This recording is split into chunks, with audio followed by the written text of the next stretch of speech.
Good morning बच्चों। हम पाठ 6 रक्त और हमारा शरीर पढ़ रहे थे। आगे हम पढ़ेंगे।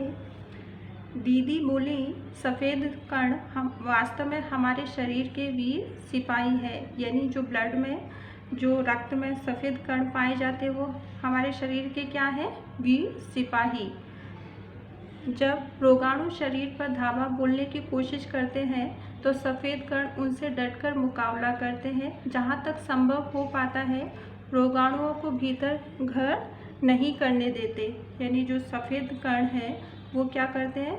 शरीर में, हमारे शरीर में रोगाणुओं को हमारे शरीर में भीतर जाने से रोकते हैं, उनका मुकाबला करते हैं। बस संक्षेप में यूँ मान लो कि वो बहुत से रोगों से हमारी सुरक्षा करते हैं। कौन? सफ़ेद कण। और जिन्हें हम क्या कहते हैं? वीर सिपाही। और बिम्बाणु का काम है चोट लगने पर रक्त जमाव क्रिया में मदद करना। रक्त के तरल भाग में प्लाज्मा में एक विशेष किस्म की प्रोटीन होती है। यानी प्लाज्मा में क्या पाया जाता है? एक विशेष प्रकार का प्रोटीन। रक्त वाहिका की कटी फटी दीवार में मकड़ी के जाले के समान एक जाला बुन देती है। बिम्बाणु इस जाले से चिपक जाते हैं और इस तरह दीवार में आई दरार भर जाती है, जिससे रक्त बाहर निकलना बंद हो जाता है। यानी बिम्बाणु का क्या काम है? चोट लगने पर रक्त जमाव क्रिया में मदद करते हैं।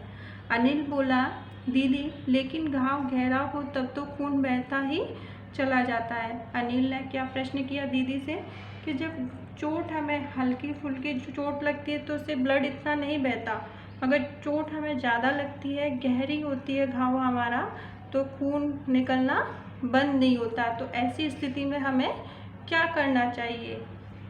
हाँ, ऐसे समय में उस व्यक्ति को जल्दी से डॉक्टर के पास ले जाना चाहिए और ज़रूरत समझने पर ऐसी स्थिति से निपटने के लिए कुछ टाँके भी लगाने पड़ सकते हैं। किंतु डॉक्टर के पास पहुंचने तक के समय में चोट के स्थान पर कसकर एक साफ कपड़ा बांध देना चाहिए। दबाव पड़ने से रक्त का बहना कम हो जाता है, जो उस व्यक्ति के लिए काफ़ी लाभप्रद सिद्ध होता है। यानी किसी व्यक्ति को चोट लगी है तो जब तक हम उसे डॉक्टर के पास ले जाते हैं उस समय तक क्या करना चाहिए?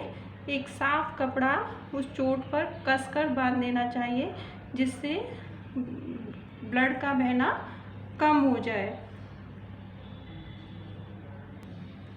किंतु अगर बहुत अधिक रक्त बह जाए तो रक्त चढ़ाने की ज़रूरत भी पड़ सकती है, दीदी ने समझाते हुए कहा। अनिल ने कहा, क्या ऐसे समय किसी भी व्यक्ति का खून काम आ सकता है? दीदी बोली, अनिल, हर किसी का रक्त एक सा नहीं होता। कुछ विशेष गुणों के आधार पर रक्त को 4 मुख्य वर्गों में बांट दिया गया है। ज़रूरतमंदों व्यक्तियों के रक्त समूह की जांच करने के बाद उसे उसी रक्त समूह का रक्त चढ़ाया जाता है। यानी हर किसी व्यक्ति का रक्त नहीं चढ़ाया जा सकता।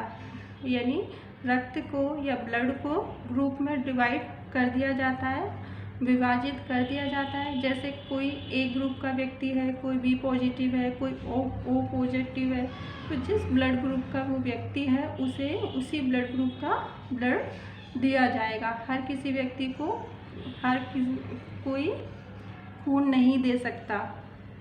लेकिन ज़रूरत के समय यदि उस रक्त समूह का कोई व्यक्ति मिले ही नहीं तो तब अनिल ने पूछा, ऐसी आपात स्थिति के लिए ब्लड बैंक बनाए गए हैं। यानी ब्लड बैंक क्या काम आते हैं? जब कभी रक्त की आवश्यकता होती है तो उसकी तुरंत व्यवस्था नहीं हो पाती है, तो ऐसी स्थिति में हम उससे बचने के लिए ब्लड बैंक का सहारा ले सकते हैं। अस्पताल में इस तरह के बैंक होते हैं जहां सभी प्रकार के रक्त समूहों का रक्त तैयार रखा जाता है। किंतु इन ब्लड बैंकों में रक्त का भंडार सुरक्षित रहे, इसके लिए आवश्यक है कि हम समय समय पर रक्तदान करते रहें। दीदी ने कहा, इस ब्लड बैंकों में रक्त कब तक रह सकता है? जब तक हम रक्तदान करते रहेंगे। क्या मैं भी रक्तदान कर सकता हूँ? अनिल ने पूछा। नहीं, अभी तुम छोटे हो। 18 वर्ष से अधिक उम्र के स्वस्थ व्यक्ति ही रक्तदान कर सकते हैं। कौन सा व्यक्ति रक्तदान कर सकता है? जिनकी एज 18 साल हो और जो स्वस्थ हो।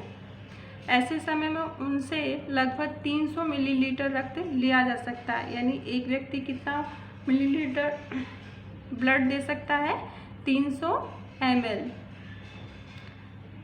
प्राय यह समझा जाता है कि रक्तदान करने से कमजोरी हो जाएगी, किंतु ये विचार बिल्कुल निराधार है, यानी इसका कोई आधार नहीं है, ये गलत है। हमारा शरीर इतना रक्त तो कुछ ही दिनों में बना लेता है। वैसे भी शरीर में लगभग 5 लीटर खून होता है। हमारे शरीर में कितना खून होता है? 5 लीटर। इससे यदि कुछ रक्त किसी ज़रूरतमंद व्यक्ति के लिए जीवन दान बन जाए तो इससे बड़ी बात क्या होगी? दीदी समझाते हुए बोली। फिर तो बड़ा होने पर मैं नियमित रूप से रक्तदान किया करूँगा। अनिल ने कहा। शाबाश अनिल, डॉक्टर दीदी ने अनिल की पीठ ठोकते हुए कहा।